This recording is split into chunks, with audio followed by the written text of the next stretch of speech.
Hi, this is Brandon Spley here from thirstgym.com. Today we're talking about an exercise called the safety squat bar, Anderson squat versus bands, or the SSB squat off pins versus bands. All right, for this exercise, you're gonna want a safety squat bar and a rack with pins and then some bands, depending on how much band tension you want. Now you are gonna want the bands like from Elite FTS, minis, monster minis, lights, things of that nature, and you're gonna wrap them around your band pegs so that you can ensure that you're gonna have tension throughout the whole range of motion. And the reason I like this exercise is that it's easy to use an Anderson-based position or squatting from the pins versus a regular barbell. It's more comfortable. It's gonna develop your upper back strength really well for your squat, but also if I'm using athletes for this exercise, it's got a lower teaching curve of what to be able to do. I don't have to worry about the bar falling off their back or anything like that. So I've got my band set up around the barbell here. And for your band tension, you're gonna want around 20-25% of your 1 rep max on your squat, just in that ballpark. You never wanna go past 35%. So if you really wanna load up on the band tension, you could to really develop that starting strength a little bit more. But usually that's the norm. And then I've got the pins set around midway position, but adjust the pins on where you're having issues with your squat. So if you're having issues in the bottom, set it slightly lower so you have to blow through that sticking point and actually develop some strength through that area. But just set your pins up where you need, and then you should be good to go. Then you're gonna get in underneath the barbell here. So if there's a lot of weight on here, the bar is not usually gonna move a whole lot, especially with the bands constantly pulling down. So you kind of wedge yourself into position a little bit better.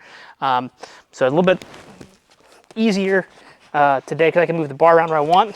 But once I'm in good position, good inhale, drive my head up, my traps up into the bar, stand strong, and back down. Here, boom.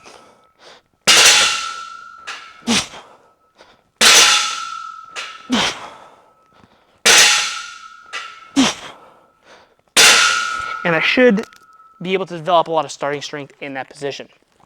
Now, if you're a string sport athlete, you can use this in the conjugate system as your 1 rep max for the day.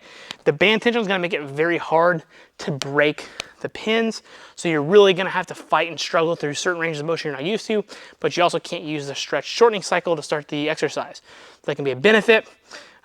If you happen to want to be able to take that away, or you want to limit muscle soreness during like a deload period, you can still push some pretty heavy weights, keep those weights on your back, but not have to worry about that load, but also continue to fight through the load all the way up to the top. The other nice thing is if you're gonna use this as like a supplemental exercise or an exercise to develop your squat, then you can do this for sets of 2 to 4 and aiming for reps of 2 to 5 reps, making sure the weight comes to a dead stop on the pin for every single rep, and that you're actually just gonna essentially drop it to the pin. You don't have to eccentrically low it under control, because the goal here is the concentric only, the standing up only portion of the exercise, which makes it nice as well. Obviously there's a little rowdy and everything, but your equipment should be fine as long as you got good equipment set up with everything. If you're using this for athletes, I really like this for like 50 to 60% area, and then focusing on standing up as strong as possible, blowing through that weight, creating starting strength, and developing that rate of force development for those athletes in that athletic based position, which is kind of essentially in the position that I'm in here today. And that will really drive up their vertical jump power, their triple extension. You can use this in different ways there. So if you haven't had any questions about this particular exercise, just let me know in the comment section below. Thanks, have a great day.